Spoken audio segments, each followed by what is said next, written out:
First and foremost, I give all praises and thanks and honor and adoration to the creator of the heavens and the earth, the seas and the fullness thereof, the Most High of our righteous ancestors.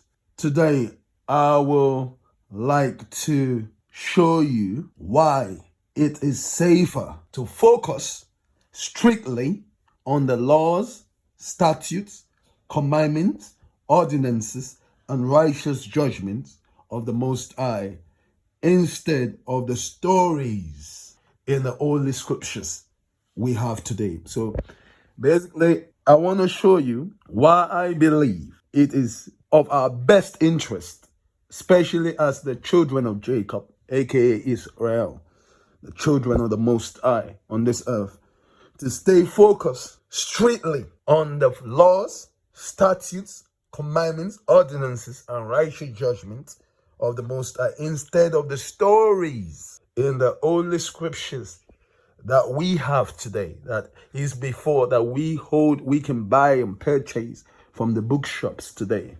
And I will do this by reading from the Brenton Septuagint translation of the Holy Scriptures, Deuteronomy chapter 1, verse 17, and 2 Chronicles chapter 19, verse 7. And this is to show that the Most High is not a respecter of persons. So the Most High does not respect persons in judgment. When he judges righteously. And he teaches us, his servants, that as well. Deuteronomy chapter 1, verse 17. I read, "Thou shalt not have respect to persons in judgment.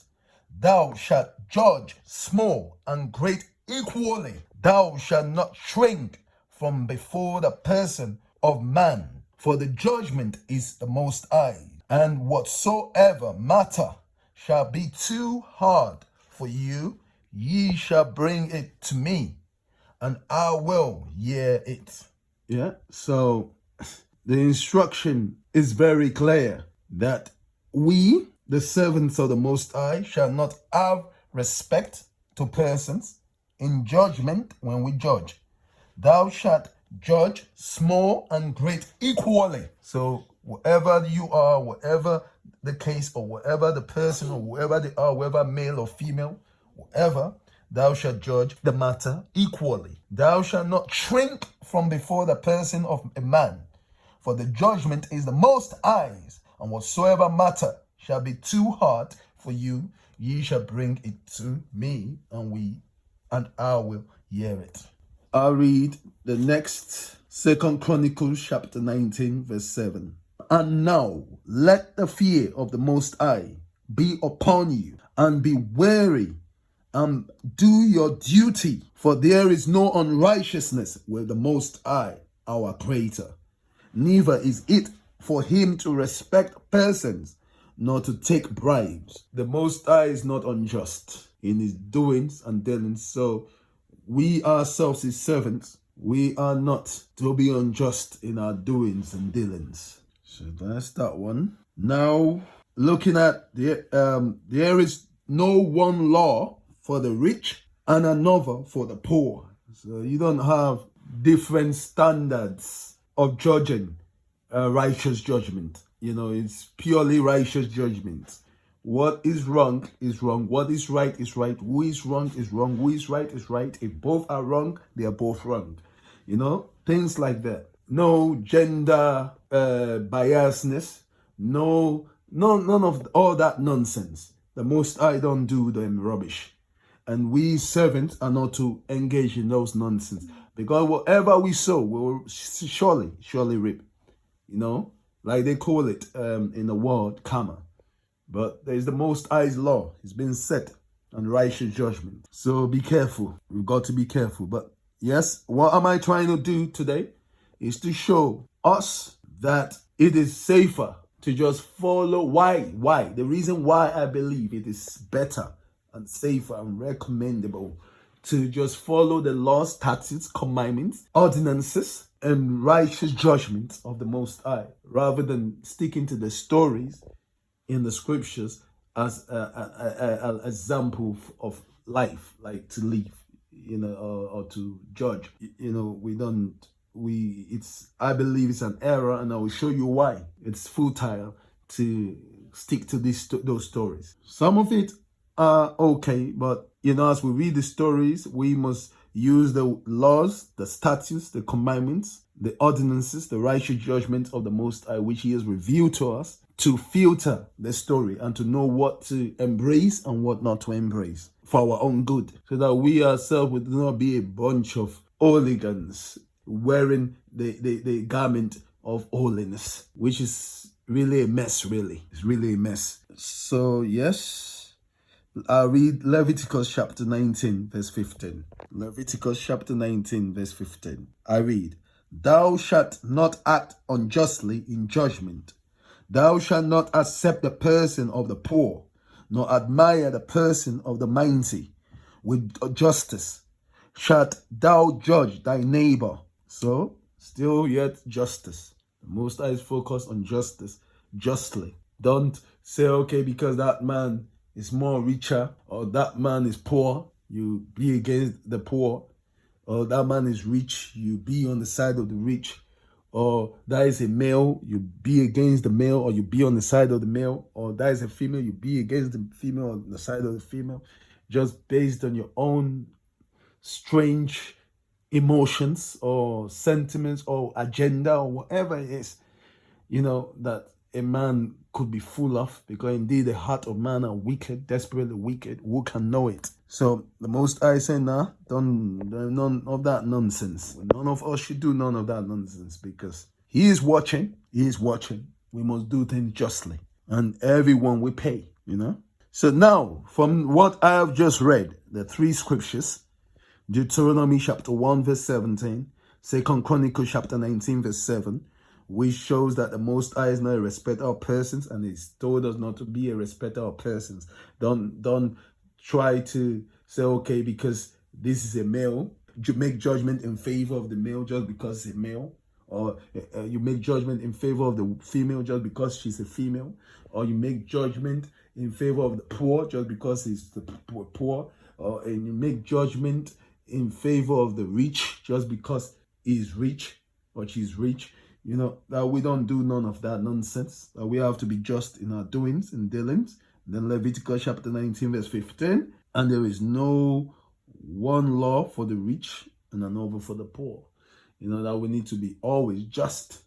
So now, let's look at the story now of David with another man's wife. So this is the King David. It's a story in the Holy Scriptures. So King David with another man's wife. So this is 2 Kings chapter 11 in the Brenton Septuagint translation, and it is 2 Samuel chapter 11 in the KJV. That is the King James Version. So I read from the Brenton Septuagint translation of the Holy Scriptures, 2 Kings chapter 11. "And it came to pass, when the time of the year of kings going out to battle had come round, that David sent Joab and his servants with him, and all Israel, and they destroyed the children of Ammon, and besieged Rabbah. But David remained at Jerusalem. And it came to pass toward evening that David arose off his couch and walked on the roof of the king's house, and saw from the roof of a woman bathing, and saw from the roof a woman bathing. And the woman was very beautiful to look upon. And David sent and inquired about the woman. And one said, Is not this Besabe, the daughter of Eliam, the wife of Urias the Hittite? So this is a married woman that the King David is seen, has seen or has cited and made inquiry about. And he's been told, made it clear that she's married. And David sent messengers and took her. So he sent messengers to get her, and went into her. He slept with her, and he lay with her, and she was purified from her uncleanness and returned to her house. So after he laid with her, probably she must have had a bath, a shower. purified of uncleanness, and returned to her house. And the woman conceived. So from that act, another man's wife conceived. And she sent and told David and said, I am with child. And David sent to Joab, saying, send me Urias the Hittite. And Joab sent Urias to David. And Urias arrived and went into him. And David asked him how Joab was, and how the people were, and how the war went on. And David said to Urias, go to thy house and wash thy feet. And Urias departed from the house of the king, and a portion of meat from the king followed him. And Urias slept at the door of the king with the servants of his lord, and went not down to his house. And they brought David word, saying, Urias has not gone down to his house. And David said to Urias, art thou not come from a journey? Why hast thou not gone down to thy house? And Urias said to David, the ark of Israel and Judah dwell in tents, and my lord Joab and the servants of my lord are encamped in the open fields. And shall I go into my house to eat and drink and lie with my wife? How should I do this? As thy soul lives, I will not do this thing. And David said to Urias, remain here today also and tomorrow, and I will let thee go. So Urias remained in Jerusalem that day and the day following. And David called him, and he ate before him and drank, and he made him drunk. And he went out in the evening to lie upon his bed, and with the servants of his lord, and went not down to his house. And the morning came, and David wrote a letter to Joab, and sent it by the hand of Urias. And he wrote in the letter, saying, station Urias in front of the severe part of the fight, and retreat from behind him, so shall he be wounded and die. And it came to pass, while Joab was watching against the city, that he set Urias in a place where he knew that valiant men were, and the men of the city went out and fought with Joab.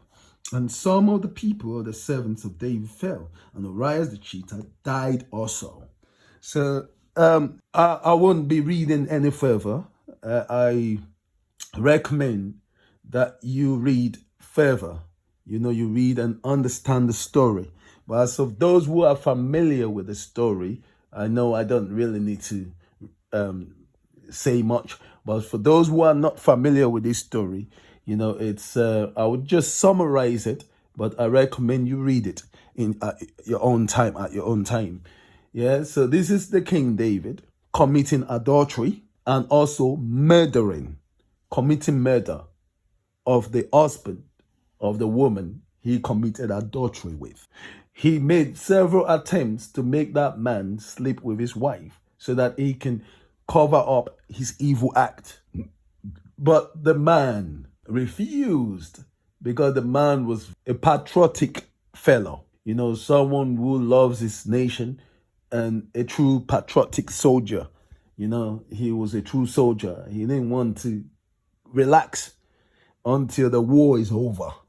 Yeah, he was indeed a man of a man of caliber. He was a great man. I would say. Yeah, and David went ahead and killed the husband.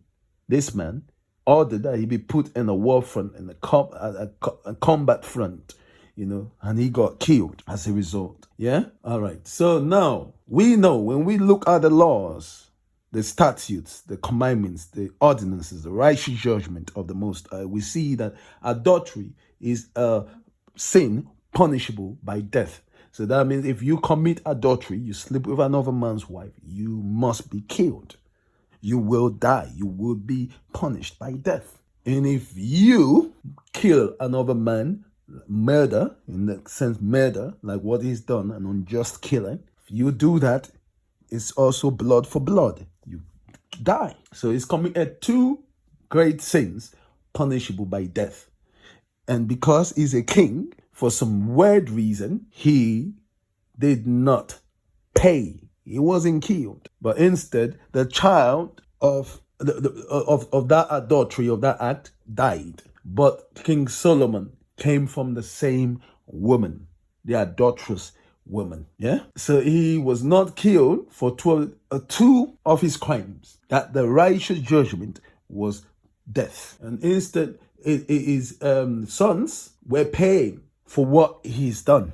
So you could see, and this is why I am saying to you, my people, and to the audience, that it is safer, it is much better, much recommended that you stick to focus on the instructions of the Creator, which has been revealed, than these stories. And if you should read these stories, don't take examples from that which is contrary to wisdom, contrary to the laws, the statutes, the commandments, the righteous judgment, because there's more likely the wicked somehow manage to create a story to make it look like it is okay that the Most High, who has revealed righteousness to us, has made it okay for certain people to be exempt from punishment, when the Most High himself made it clear that he's not a respecter of persons. And he's made it clear to us that when we do judgment,